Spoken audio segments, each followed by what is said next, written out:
Hello Year 9, this is just a quick video just to talk you through the MC.Escher homework task that I'm setting you over the October half term.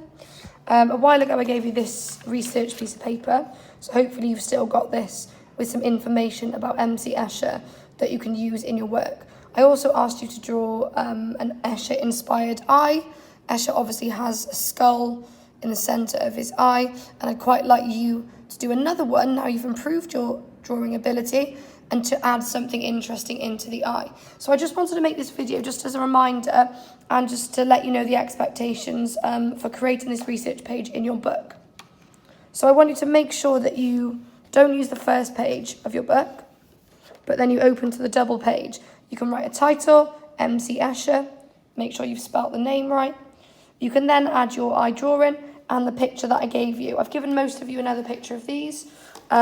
There's also some pictures on that sheet that you're allowed to cut out. I've then added MC.Escher's picture and the one off the sheet as well. You can arrange this however you like. This is just my example to show you how to put together a creative research page. I've also added some information about what my eye was inspired by, and then I have added some drawing techniques underneath. So on my techniques, I've added curved lines, which represent the eyelashes in realistic drawing, creased lines, which are used in the eyelid, and then large stippling with a kind of line work to create the eyebrows.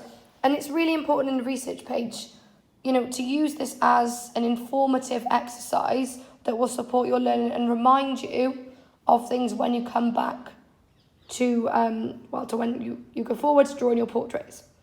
The other section that I've added on the opposite side of my page is I've added a tonal shading scale. This is a really good test and practice for you for when you complete your drawings and something useful to refer to in your book. You can then add some facts and information next to Escher's picture wherever you put it. Some of the facts of the sheet or some information that you found. And then you can obviously talk about how he's created his realistic drawings and the shadows. I've then started to draw one of his famous artworks, which is on this sheet. You could find it on the internet, of his reflective kind of magic ball that he's looked at. And then I'm going to add some information there to explain that and how I attempted it. That's a bit of an extension one. But this is the kind of layout that I'm looking for, you to be creative in that layout and to add all of these components to make a fantastic research page. You don't have to do it in exactly the same way that I have, but I would like you to use the sheet, the images, stick them in, and to make it really creative. Obviously, there's loads of other examples that I've put on the PowerPoint, which is attached to the Show My Homework submission, and I'm looking to have these back in, ready to mark after half term. It'll be the first exercise you do in your book. So please look closely at this video and use the skills that you've built this term to make this a really, really great piece of homework.